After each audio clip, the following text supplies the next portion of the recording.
Good evening, my dear nighttime wanderer. My name is Silas, your storyteller, here at Slumberlight Tales. You have arrived at the quiet part of the night, where the world begins to loosen its hold, and even your thoughts may soften into something slower, warmer, and easier to carry. Tonight's journey is simple, a walk beyond the last village road, through fields silvered by moonlight, toward an old perfumery hidden among lavender and stone, where scents are listened to and the air remembers what people have loved across the centuries. Our story begins after sunset in a countryside that feels far from maps.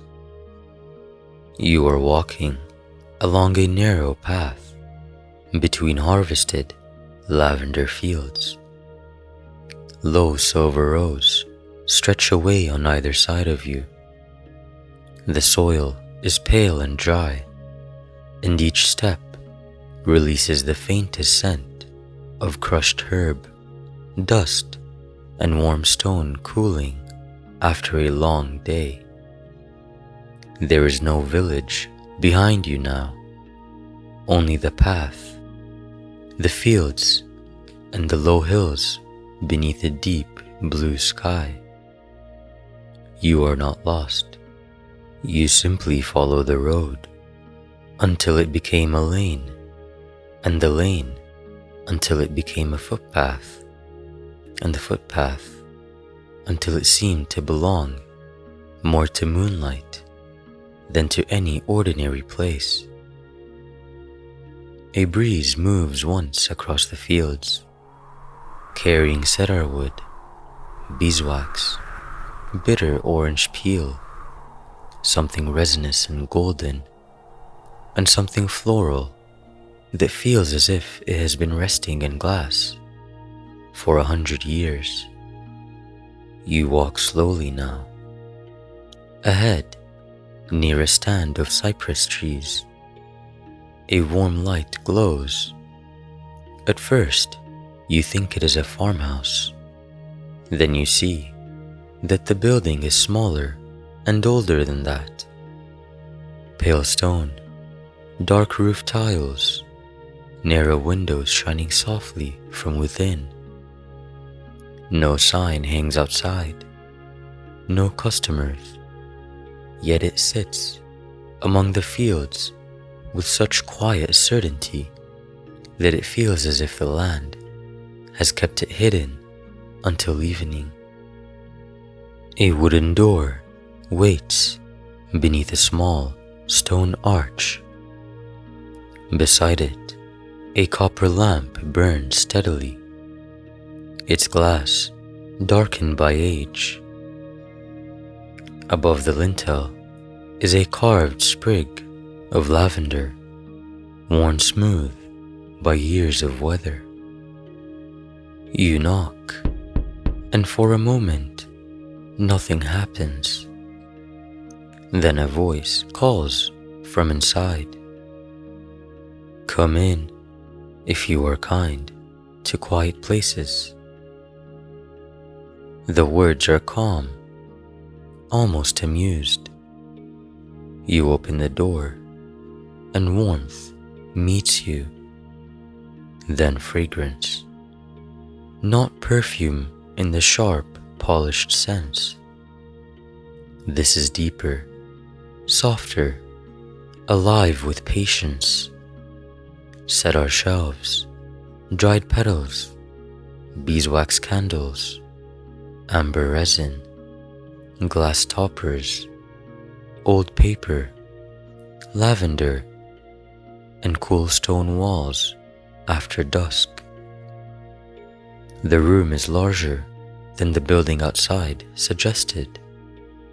Shelves rise from floor to ceiling, crowded with green glass honey-colored globes, tiny silver-capped vials, porcelain jars, and dark flasks that seem to hold pieces of the night.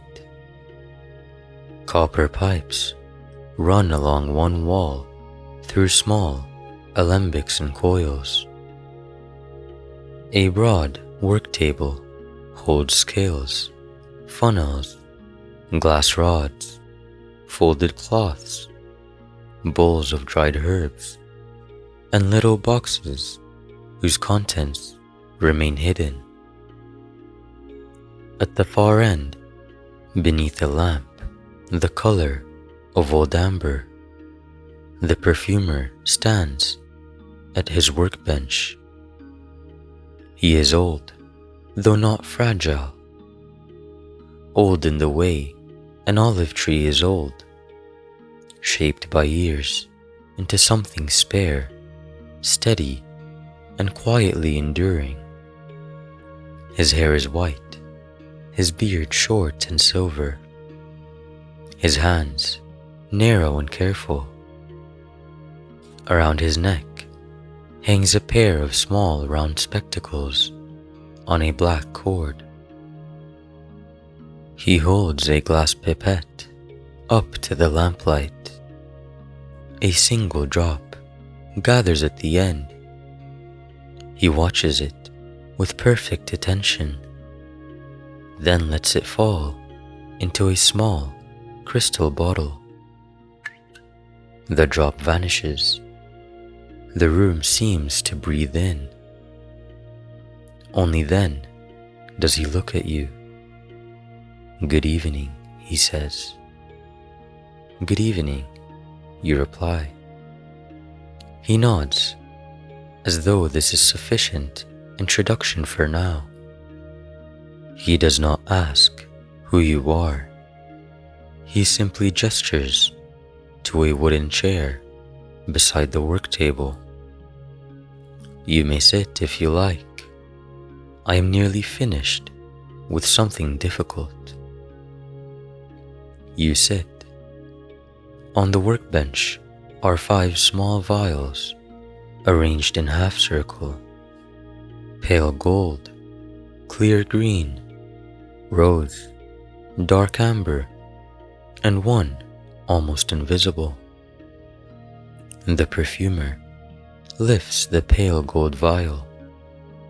"This," he says, "is not a perfume." He removes the stopper. At first, you smell only warmth, then river water, then flowers. Not flowers in a vase, but flowers growing beside wet earth at the edge of a wide river. A powdery sweetness opens in the air, followed by papyrus, sun-warmed stone, and something green moving in slow water. The room changes gently, but it does not vanish. The shelves remain, the table remains, the perfumer remains before you, old and calm, holding the small open vial. But the window behind him brightens. The darkness outside loosens into dawn. The lavender fields are no longer visible. In their place, through the old glass, you see a river, broad and slow, beneath a pale gold sky. Reeds sway at its edge. Date palms stand in dark shapes against the light. Stone walls glow warm in the distance. You are still in the perfumery. Your hands still rest on the wooden arms of the chair. Yet the air is now the air of an ancient riverbank. Blue lotus, papyrus, wet clay, warm sand. A bird calls once over the water. An ordinary dawn, the perfumer says. No king, no procession, just someone carrying water, someone sweeping a courtyard, someone beginning the day before the heat arrives. Small shapes move beyond the window, distant and gentle in the morning light. No one looks toward you, no one hurries.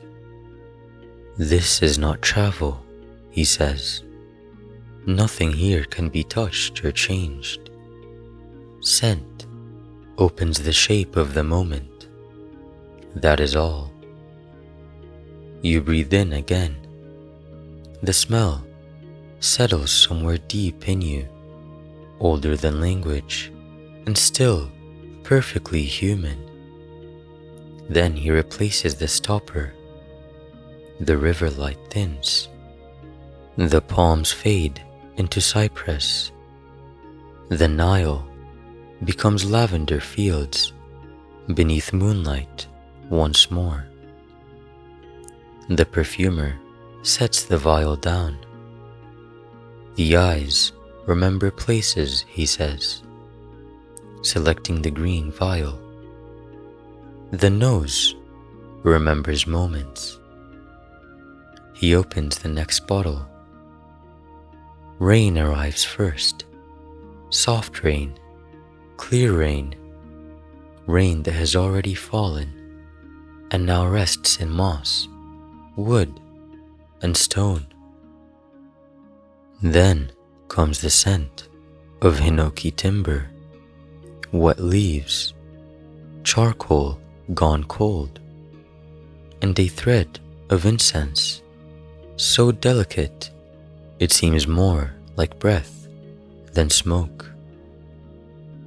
The walls of the perfumery darken slightly, not as though night has deepened, but as though clouds have gathered. Outside the window, the lavender disappears into mist. A garden forms. Flat stones, low moss, a wooden veranda wet from rain, a paper screen glowing faintly from within, maple leaves resting against the edge of a path. Somewhere nearby, water falls from a roof in slow, regular drops. The perfumer moves quietly to the doorway and opens it. You see no field beyond the threshold now, only the beginning of a damp garden path. You may stand there, he says. No farther. The workshop is the anchor. You rise and step to the doorway.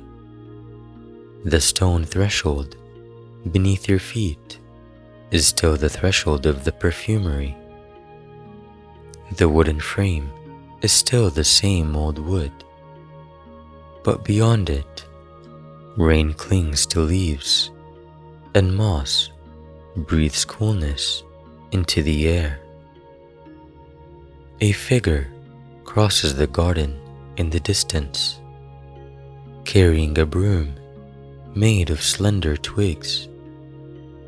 They move slowly over the stones, sweeping fallen leaves into a neat, damp crescent. Nothing important appears to be happening, and yet the quiet is complete. The scent of wet wood and moss fills your lungs. It is the smell of rain being accepted by a place that knows how to receive it. Some mornings, the perfumer says from behind you, survive only as weather. A drop falls from the roof edge. Another follows. The sound is patient enough to rest inside. You return to the chair, and the perfumer closes the green vial.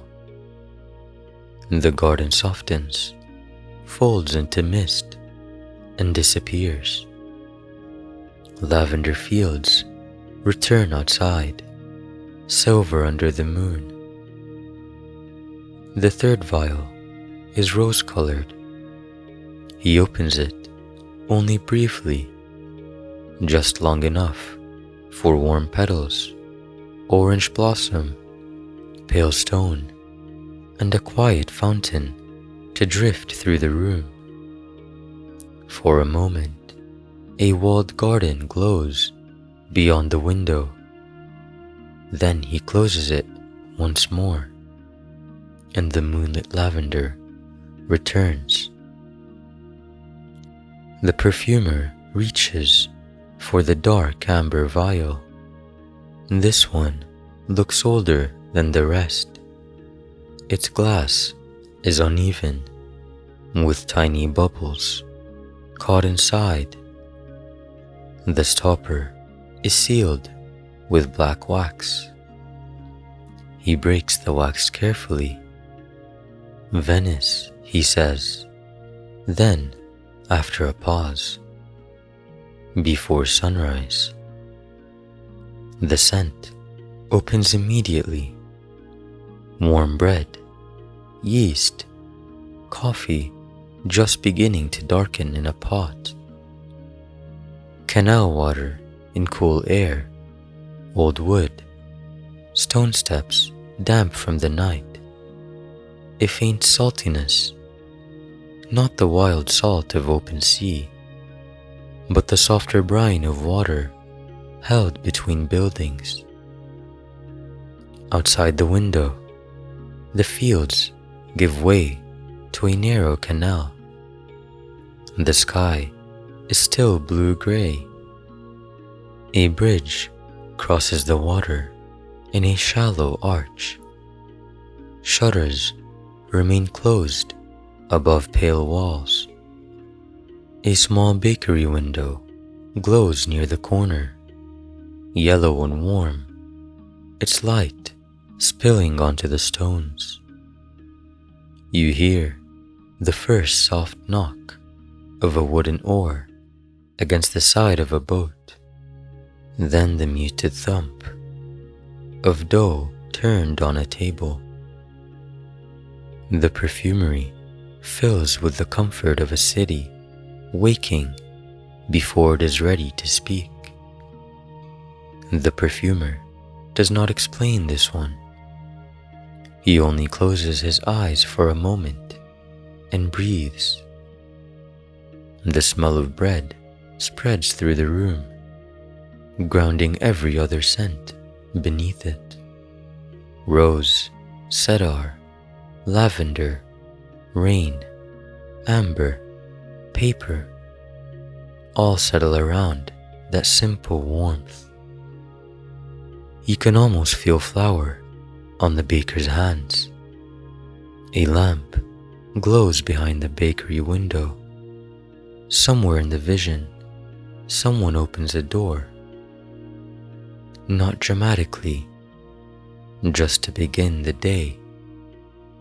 The perfumer closes the vial. The canal fades slowly, reluctant to leave. The bakery light lingers the longest, like a memory of warmth in a dark window. When the lavender fields return, the moon has shifted slightly above them. Or perhaps it only seems that way. Now the perfumer takes up the final pale vial, the one that is almost invisible. He does not open it yet. Instead, he sets a small crystal bottle in the center of the table and arranges the opened moments around it. River dawn, rain garden, rose dusk, and Venice before sunrise. From a velvet-lined drawer, he adds a pinch of pale dust. What is that, you ask? Distance, he replies.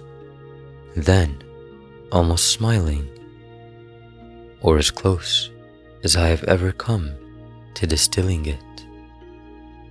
He taps a few grains into the empty bottle. Nothing happens. Then he begins.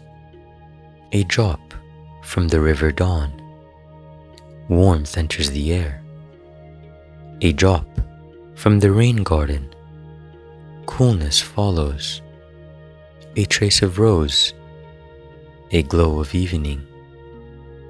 A touch of Venice.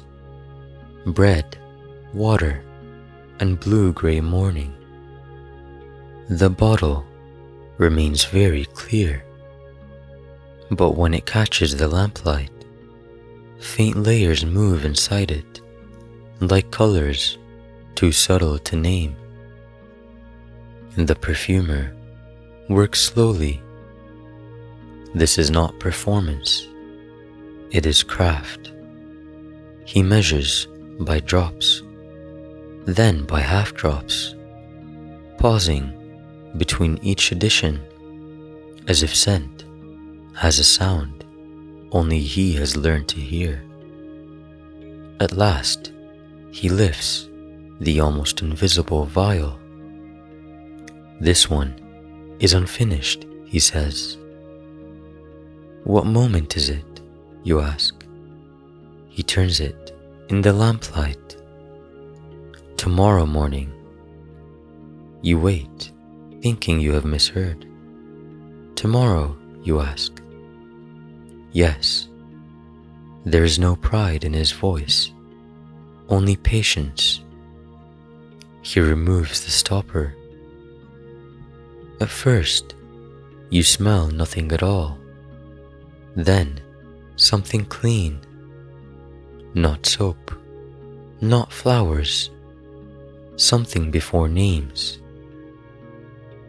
A cool brightness, a softness like fresh linen, a trace of open air through a window, the first warmth of sun not yet risen, the promise of bread, though no bread has been baked, the promise of rain, though no cloud is gathered, the promise of flowers, though none have opened. The perfumer adds one single drop. For a moment, the room is completely still. Then, every scent returns, not one after another, but together. The Nile dawn rises beneath the floor, like warmth from old stone. The rain garden breathes through cedar shelves. The roses open somewhere above the table. The Venetian bakery sends out its soft, golden bread scent. Lavender waits beneath all of it. Beeswax glows, amber warms, stone cools, paper rests.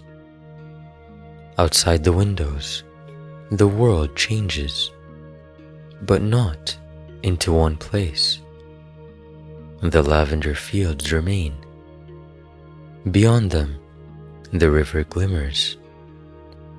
Beyond the river, a temple roof shows through rain. A rose garden opens along the path.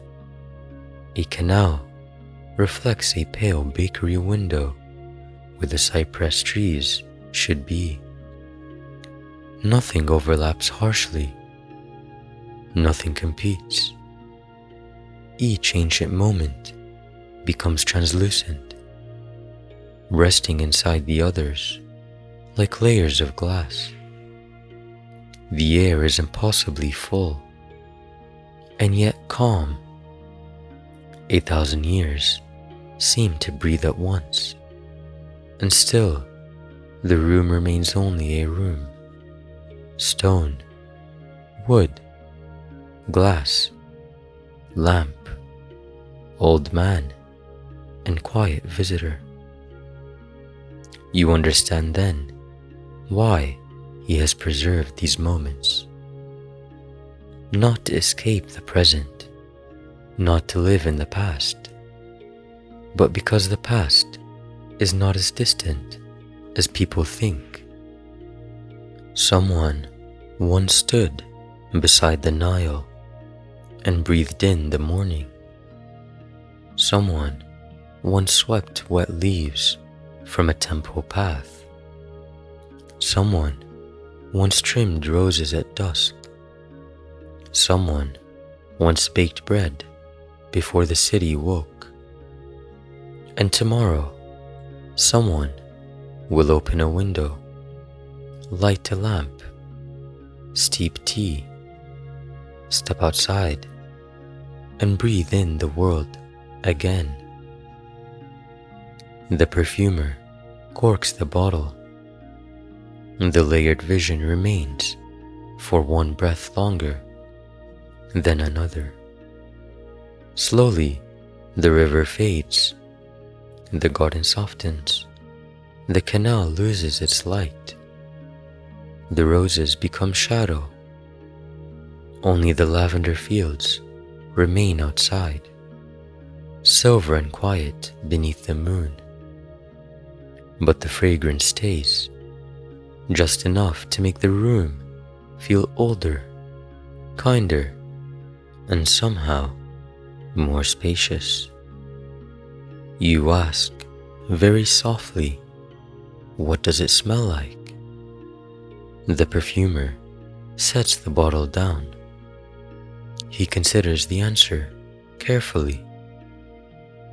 Tomorrow, he says. You look toward the window. The fields are still. The first faint paling of the sky has appeared beyond the hills. You had not noticed how late it had become, or how early. The perfumer rests one hand on the workbench.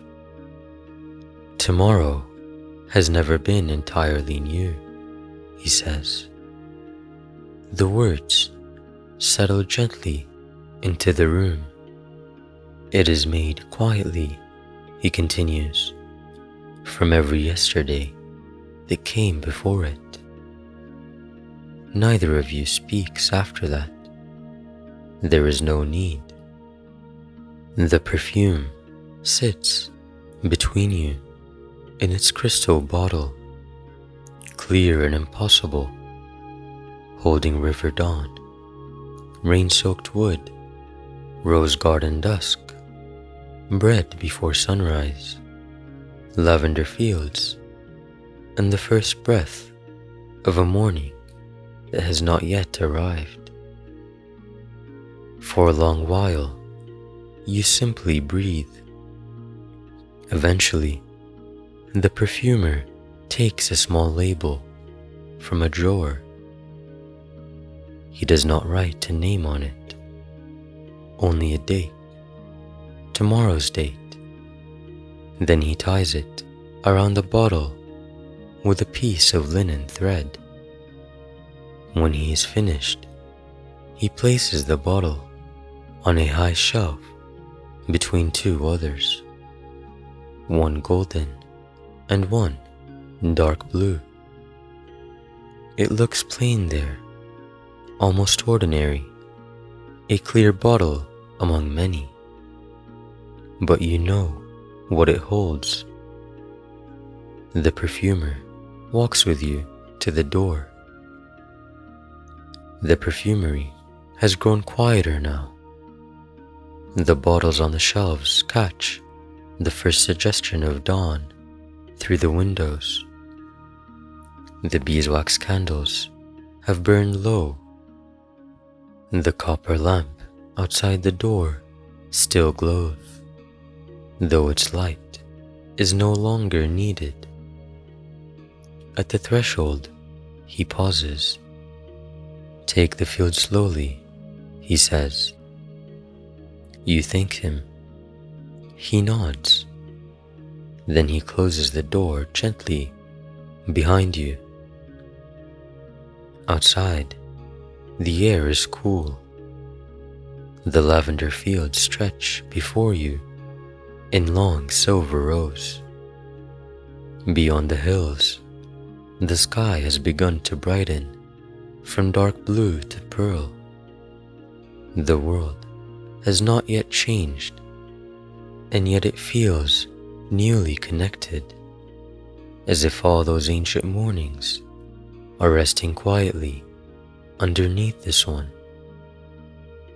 You begin to walk, not quickly, not slowly, just comfortably. Crushed lavender rises beneath your steps. The soil smells cool now, touched by the earliest breath of dawn. Somewhere, a bird tries one small note, then lets it fade. Behind you, the perfumery glows warmly among the cypress trees. For a time, you can still smell it whenever the breeze moves the right way. Then, even that fades, but something remains. Not the bottles, not the visions, not even the perfume of tomorrow morning. A feeling, the feeling that ordinary beauty has always been here. That long before you, people paused beneath dawn skies, stood in doorways after rain, breathed in gardens at dusk, and warmed their hands around the first food of the day. The feeling that tomorrow is waiting, gently made from everything that came before. You continue through the fields. The roads grow lighter. The hills grow clearer. The sky above them opens slowly, without hurry. And with every step, the morning gathers itself more completely around you, until all that remains is the quiet rhythm of walking, the memory of set our shelves in ancient rain, and the thought that somewhere behind you, an old craftsman is placing one more bottle on one more shelf. And the morning, new at its edges and ancient at its center, continues softly around you.